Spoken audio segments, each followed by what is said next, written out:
Hey there everyone, welcome to another episode of Collection Treasure Hunt. I hope you enjoyed the last video. Due to how I produce videos in this series, I hope to have about one a month out for y'all. This is scripted beforehand and it takes a little bit more work to get these videos up. For those who may be new to the premise of these videos, I have a friend either pick 5 records from my collection or they give me a theme and I pick 5 records from my collection and we talk about those 5 records here on these videos.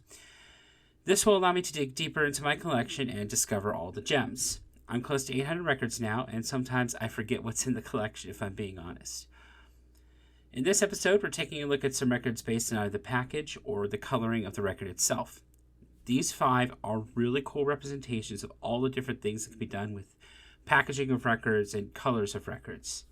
As always, I thank you for watching, and I hope you enjoy. We're starting this video off pretty strong with the album Guard of the Titans Live at Red Rocks Amphitheater by Opeth. Opeth is a mix of prog metal, prog rock, some harsh vocals and clean vocals. It really depends on the album, if I'm being honest, what you're going to get. This was released in 2018 and was recorded at the famous Red Rocks Amphitheater in 2017. When they recorded this show, Sorceress was their latest album.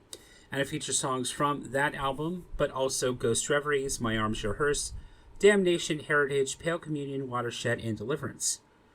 This record is a 2 LP set with over 80 minutes of music. Honestly, this is one of the best sounding records in my collection. What I find interesting is, and me digging a little bit deeper into Opeth, a lot of people are saying this isn't their best even live performance, but this album is still good. I really enjoy it. There have been mixed views of where the band has been going, but their latest did come out in 2024.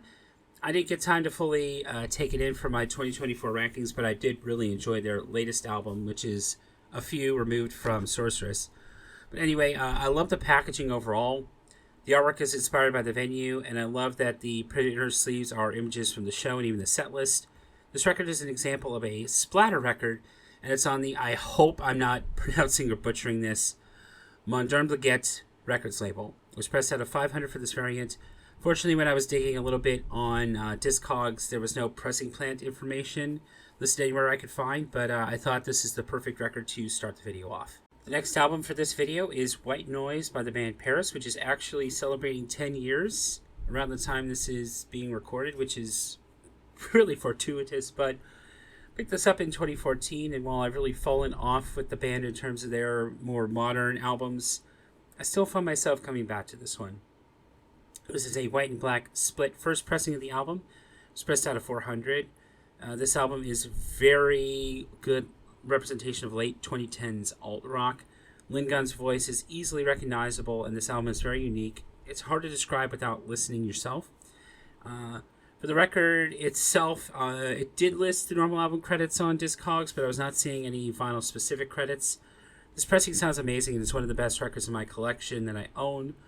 And I'm really glad that I have it. And when I say that the record is split, you can see that half of it is white and half of it is black. I have a few of these split records, but this one for me is arguably my favorite because of how it matches the album packaging as a whole. For those who may not know, records like this split record take a little bit more time to make, as there's a little bit of extra steps needed in order to create these records. I might do a video on how split records are made, I'm not too sure. But there are other pressings to this album, including purely all white, clear, half white, and those were the ones I could at least see for the 2014 pressings. And there have been others with many different colorways, including a picture disc. Continuing on, we move from 2 colors to 3. This is American Dream by the Australian band Trophy Eyes. This is pure pop punk with those gang vocals, catchy music, good vibes, and that little bit of Aussie charm. There's a reason why I love Aussie music so much. There's an intangible quality. I can't really explain it. The record I'm showing is a variant often called tricolored. So what we were looking at last time, or the last segment, was a split record, so 2 colors. What you're seeing now is 3 colors. This takes a little bit more labor to make this happen, so just add a little bit more.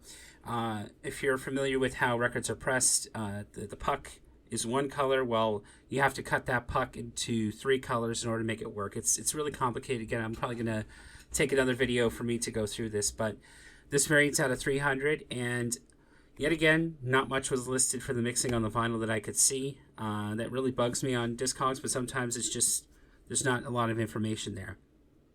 But I really do appreciate the packaging. That's one thing I appreciate on here. And the poster is really nice, and the vinyl matches the packaging perfectly. I'll be honest, I forgot I even had this record. When I was researching the records I was going to show for this video, this happened to be one. I was like, oh yeah, I could show this. But I'm glad I pulled it, and it's a good representation of the tricolored record. Sounds really good, so it just goes to show that the quality can be there no matter what the color of the record is. For our penultimate record, I was debating between the one I'm going to show last and this one I'm showing you now. And I landed on this absolute masterpiece of album packaging. This is Preludes by Warren Zevon. It's got a longer title, but I just decided to do Preludes for my notes here. Just after Warren had passed away, his son was looking through Warren's things and found a case of demos, and that's what this basically is.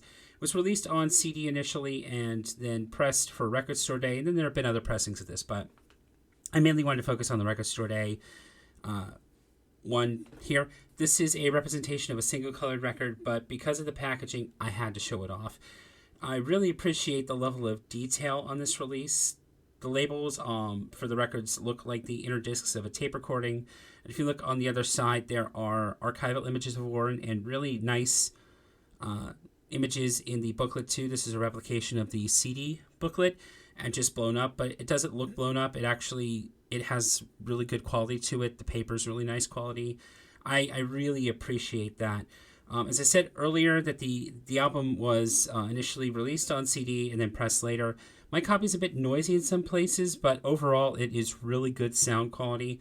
I feel like it adds to the charm of it all.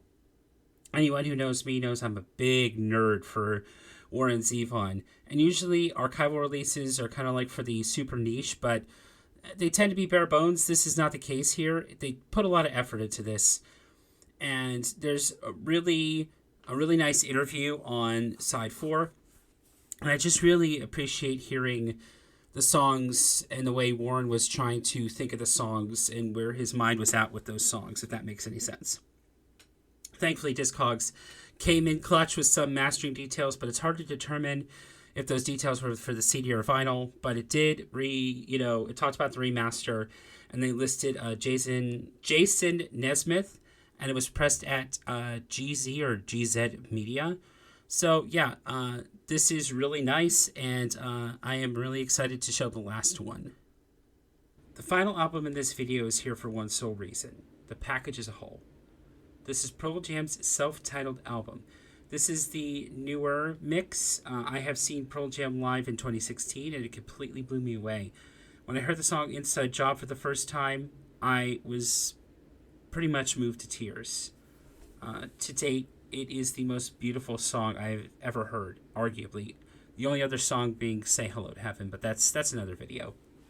This is a 2-LP set on black vinyl. Yes, I know we're ending on a standard black record, but the packaging is the star. What I love is the booklet with the lyrics. It feels premium. The gatefold matches the album perfectly, and even if you look at the inner labels, it looks like an avocado pit. They did a really good job. And as a fan, I don't think I could have asked for a better package.